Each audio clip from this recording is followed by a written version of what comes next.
Hey guys, James, owner and founder at BTX, and today we're going to talk about hypertrophy training, i.e. muscle building training, versus training for strength, how they differ and how they're the same.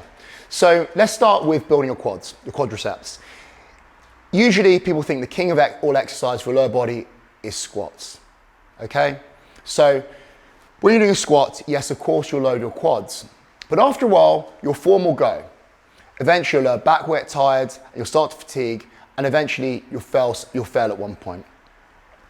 So if you think about this, if you're fixed into a machine like a hack squat or a pendulum squat, your back is fitted against the pads, and therefore the first thing you'll give out is your quads rather than your lower back. In one of our previous videos, we talk about how to build muscle. And if you're, say, going for a 10 rep max, and the first few reps, up to 6, what happens is you're using not all your muscle fibers. And as you go for the last few reps, your body will cling on to more and more muscle fibers. And that is what creates adaptation. Also, again, muscle tension is what builds new muscle tissue. So lifting heavy weight from week to week. But think about this, if your lower back fatigues before your quads won't get those last few reps. They won't get all the mechanical tension you want. Your lower back will, but not your quads. Therefore, you'll be missing some muscle building potential. So why you fail the squats, why you fail an exercise, you have two different types of failure. You have task failure and muscular failure. Task failure was you lose coordination and can't do any more clean reps.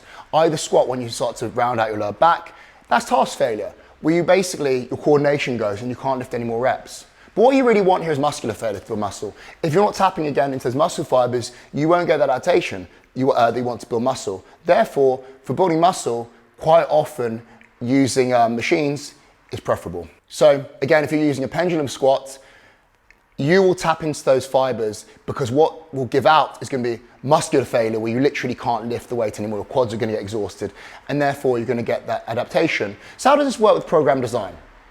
So what I do with our clients, what we do at BTX, is we actually put the first exercise as a compound movement such as squat or deadlift.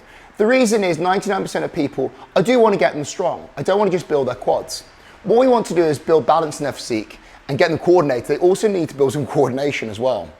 So what we'll do is we'll put the first exercise as squat, and what will happen is the lower back will eventually get fatigued, okay? They still have some muscle fibers that haven't been tapped into in their quads. So what we do is a second exercise, we'll go onto some sort of machine lift or some sort of movement that doesn't take as much coordination. So I would use a hack squat or a pendulum squat as your second movement, and therefore you'll get the best of both worlds, building new muscle tissue and getting you strong. So this way, you will be getting muscular failure before you get task failure on hack squats and pendulum squats. Hope this video helped, guys. Thank you for listening, and see you soon.